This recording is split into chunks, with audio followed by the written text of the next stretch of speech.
మీలో సూలూరుపేట ఎంతమందికి తెలుసు? మరి సూలూరుపేట చెంగాలమ్మ అమ్మవారి గురించి ఎంతమందికి తెలుసు? చాలా తక్కువ మందికే తెలిసుంటుంది. ఇస్రో వంటి గొప్ప సైంటిస్టులు కూడా ఒక ఉపగ్రహాన్ని లాంచ్ చేసేటప్పుడు దాని నమూనాని సైతం అమ్మవారి పాదాల దగ్గర ఉంచి పూజలు నిర్వహించిన తర్వాతే లాంచ్ చేస్తారు. మరి ఈ ఆలయానికి ఉన్న ప్రత్యేకత ఏంటి? కాలంగి నదిలో భూమి అంచుల్లో ఉన్న అమ్మవారి విగ్రహం బయటకెలా వచ్చింది? ఆమె పైకి వచ్చిన కారణాలేమిటి? అక్కడ భక్తుల కోరికలు నెరవేరడం కోసం 40 అడుగుల ఎత్తులో ఒక వేలాడుతున్న కర్రకి మనిషి ఇనుప కొంకెంతో వేలాడుతూ రక్తాలు చిందిస్తారు. వినడానికి ఎంతో కఠినంగా ఉంది కదా! ఇంతకీ ఈ సూలూరుపేట చెంగాలమ్మ ఆలయ చరిత్ర ఏమిటి? ఈ వీడియో ఎండ్ వరకు చూడండి. చాలా ఆసక్తికరమైన విషయాల గురించి మాట్లాడుకుందాం. ఎందుకో తెలియదు కానీ చెంగాలమ్మ కాలంగి నదిలో అడుగు బాగానే ఉండిపోయింది. పూజలు, పునస్కారాలు ఏమీ లేకుండా అమ్మవారు అక్కడే ఉండిపోయారు. కానీ 500 సంవత్సరాల క్రితం ఒక మహా అద్భుతం జరిగింది. ఏంటా సంఘటన?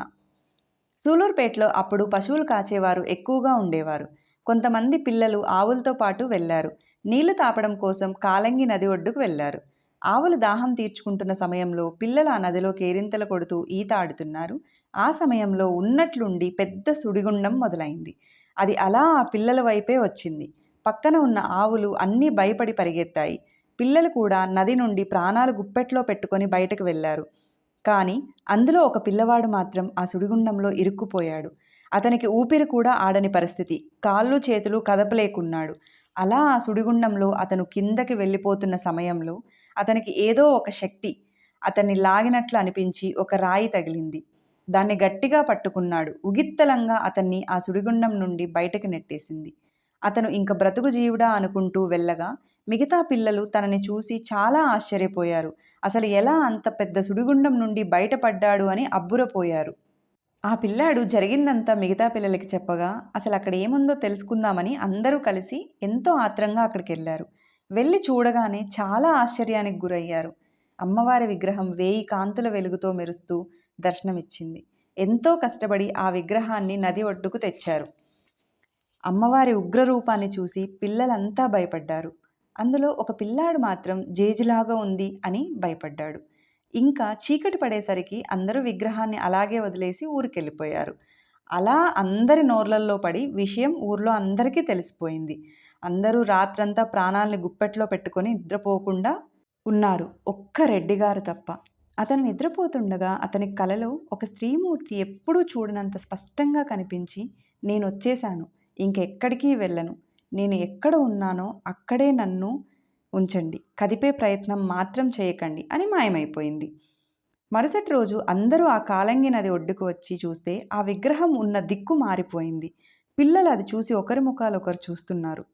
ఊర్లో వాళ్ళు విగ్రహాన్ని ఊరి పొలిమేరలో పెట్టడం కోసం ఎంత ప్రయత్నించినా ఒక్క అంగుళం కూడా విగ్రహం కదలలేదు. రెడ్డిగారు కూడా విగ్రహాన్ని కదిపే ప్రయత్నం చేయగా షాక్ కొట్టినట్లు ఎగిరి అంత దూరం పడిపోయారు అసలు రెడ్డిగారు. అసలు ఇవంతా చూసి ఊర్లో వాళ్ళు అందరూ ఏం జరుగుతుందో తెలియక అయోమయంలో పడిపోయారు. ఇంతలో ఆ రెడ్డిగారికి రాత్రి కలలో గుర్తుకొచ్చింది. ఇంకా అక్కడే వాళ్ళందరి స్తోమతకి తగినట్లు ఒక పాకలాగా ఏర్పాటు చేసుకున్నారు.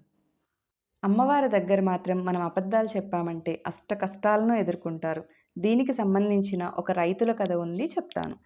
రైతులు మిరియాల బస్తాలను ఎద్దుల బండిలో ఆలయం ద్వారా తీసుకెళ్తుంటారు.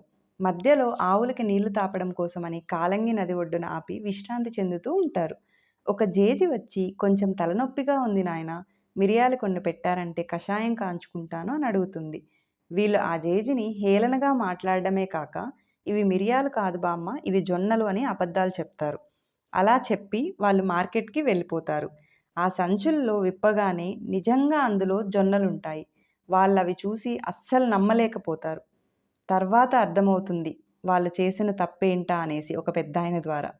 వాళ్ళు వాళ్ళ తప్పు తెలుసుకొని అమ్మవారి పాదాల చెంతకు చేరుతారు. వాళ్ళ తప్పు తెలుసుకొని అమ్మ మమ్మల్ని క్షమించు అని వేడుకుంటారు.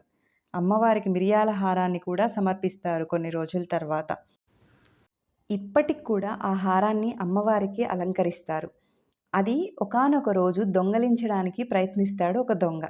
అప్పుడు అమ్మవారి దర్శనం చూసి అక్కడికక్కడే మూర్ఛపోయి అమ్మవారి పాదాల ముందు పడిపోతాడు. తెల్లవారుజామున గ్రామస్తులందరూ ఇది చూసి ఇంక ఇలా కాదు, ఆలయాన్ని నిర్మిద్దామని ఒక నిర్ణయం తీసుకుంటారు.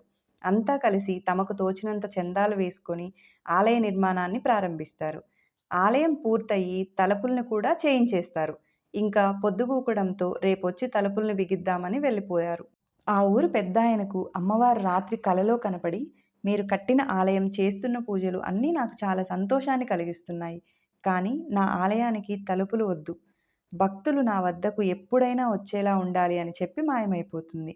పొద్దున్నే యథావిధిగా అందరూ గుడికి వచ్చి చూడగానే ఆ తలుపులు చెట్టులో కలిసిపోవడమే కాకుండా తలుపులకి కూడా మొలకలు కూడా వచ్చేస్తాయి. అంతా ఇది చూసి చాలా ఆశ్చర్యపోయి ఇంకా ఆ చెట్టుని చెంగాలమ్మ చెట్టు అని పూజలు చేయడం ప్రారంభిస్తారు. ఇప్పటికీ ఆ చెట్టు అలాగే ఉంది. నిజానికి కొన్ని సంవత్సరాల క్రితం ఆ చెట్టు అగ్నికి ఆహుతైపోయి మొత్తం కాలిపోయింది. అయినా మళ్ళీ ఆ చెట్టు మొలిచి పెద్దదయింది. మొదల్లో మనకి అంతా సహజంగా ఏర్పడ్డ అమ్మవారి రూపాల్ని చూడవచ్చు. అండ్ మొదలు మొత్తం ఎక్కడ చూసినా కూడా ప్రతీదీ అమ్మవారి రూపంలాగే కనిపిస్తుంది.